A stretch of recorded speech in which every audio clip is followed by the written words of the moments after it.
The Salvation-class rescue vessel Mercy's hand shuddered as another explosion rocked the dying colony ship. Commander Vexthal's four eyes darted across the holographic displays, each one showing a different section of the catastrophe unfolding before them.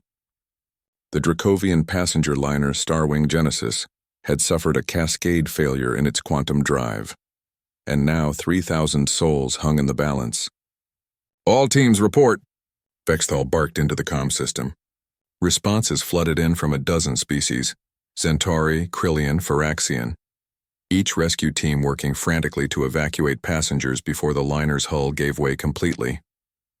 The Mercy's hand was a testament to galactic cooperation, crewed by the best rescue specialists from 40 different worlds. 39 worlds and one human.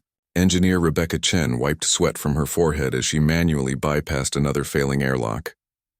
Humans had only joined the Galactic Council 15 years ago, and they were still the new kids on the block. Most species viewed them with polite curiosity, bipedal, soft-skinned, startlingly fragile compared to races that had evolved under harsher conditions. Deck 7, Section C cleared, Rebecca reported, guiding a group of Centauri younglings toward the evacuation pods. Moving to Section D. The ship groaned around her, metal screaming as structural supports failed. Rebecca's heart hammered, but her hands remained steady. She'd trained for this. She'd lived for this. Being a rescue engineer meant running toward danger when everyone else ran away. Section D was chaos incarnate. The gravity plating had failed, leaving debris and terrified passengers floating in zero-G. Rebecca activated her magnetic boots and pushed through the wreckage, her scanner picking up life signs scattered throughout the corridor. Then she heard it, a sound that made her blood run cold, not from fear but from recognition of pure, unadulterated terror. It was a scream, high-pitched and desperate, coming from behind a collapsed bulkhead. Rebecca consulted her scanner.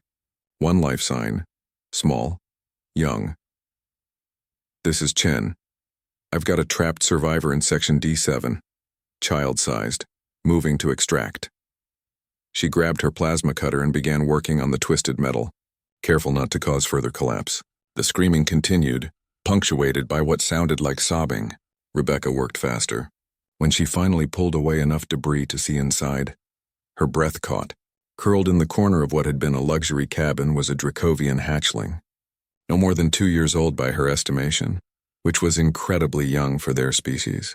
The baby dragon, because that's what humans had taken to calling them, was about the size of a large dog, with iridescent scales that shifted from blue to purple in the emergency lighting. His small wings were tucked tight against his body and his eyes were wide with terror. "Hey there, little guy," Rebecca said softly, deactivating her helmet so he could see her face. "I'm here to help." The hatchling's response was to shriek louder, a piercing wail that made Rebecca's ears ring. She understood. The child was alone, surrounded by destruction, probably separated from his parents in the chaos. Every instinct he had was screaming danger. Rebecca knew she couldn't just grab him.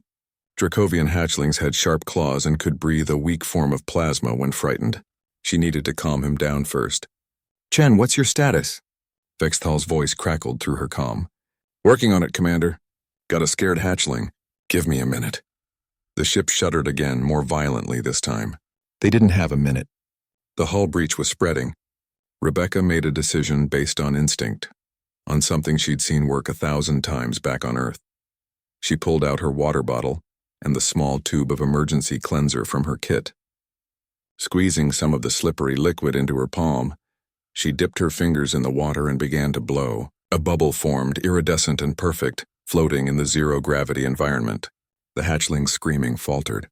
One large eye focused on the bubble as it drifted toward him. Rebecca blew another bubble, then another. Soon, a stream of shimmering spheres filled the space between them, each one catching the emergency lights and throwing rainbow reflections across the scales of the baby dragon. The screaming stopped entirely. The hatchling reached out with one small claw, touching a bubble. It popped with a soft sound, and for the first time Rebecca saw the child's mouth curve into what might have been a smile. He made a chittering sound, not quite a laugh, but close. "That's right, buddy," Rebecca whispered, moving slowly closer. "Just bubbles. Nothing scary about bubbles." She continued her gentle assault, blowing bubble after bubble while the baby dragon watched with growing fascination. When she was close enough, she held out her hand. The hatchling sniffed it cautiously, then looked back at her face with those enormous, intelligent eyes. Rebecca blew a bubble directly at him. It landed on his snout and popped. The hatchling's whole body seemed to relax and he chirped, a sound of pure delight. "All right, sweetheart. Time to go." Rebecca carefully scooped the baby into her arms, tucking him against her chest. He nuzzled into her uniform, still making those happy chirping sounds. The evacuation was a blur of movement and shouted orders. Rebecca ran through collapsing corridors. The hatchling clutched safely against her, occasionally blowing more bubbles to keep him calm whenever the destruction frightened him again. Her lungs burned, her muscles screamed, but she didn't stop until she'd reached the evacuation pod bay. "Chen, get in now." One of the Krillian rescue specialists waved frantically from a pod that was already sealing. Rebecca dove through the closing door, just as a massive explosion tore through the section behind them. The pod ejected, hurtling away from the dying ship just as its core finally gave way. Through the viewport, Rebecca watched the Starwing Genesis tear itself apart in silent, terrible beauty. But in her arms, the baby dragon was safe, content, watching her with trusting eyes. Later, aboard the Mercy's Hand, Rebecca stood in the medical bay as a Dracovian couple rushed in, their relief palpable as they were reunited with their son. The mother gathered the hatchling into her wings, tears streaming down her scaled face, while the father turned to Rebecca. "You saved our Kirthax," he said, his voice thick with emotion. How he was terrified. He would not let anyone near him in the panic. Rebecca shrugged, suddenly embarrassed. "I just made bubbles." The father stared at her, then at Vexthal, who had joined them, then back at Rebecca. "Bubbles," he repeated. "Bubbles," Rebecca confirmed. Vexthal's mandibles clicked, and what Rebecca had learned was amusement. "Humans," the commander said, shaking his head. "The galaxy throws catastrophe at them, and they respond with bubbles." The Dracovian mother looked at Rebecca with something like wonder. "We have advanced technology, weapons that can crack planets, ships that cross the galaxy in days. But my son was saved by soap and water and the wisdom to know what a frightened child needs." Rebecca smiled, reaching out to gently stroke the hatchling's head one last time. "Sometimes the simplest solutions are the best ones. Kids are kids no matter what planet they're from. And scared kids, they need comfort more than they need complexity."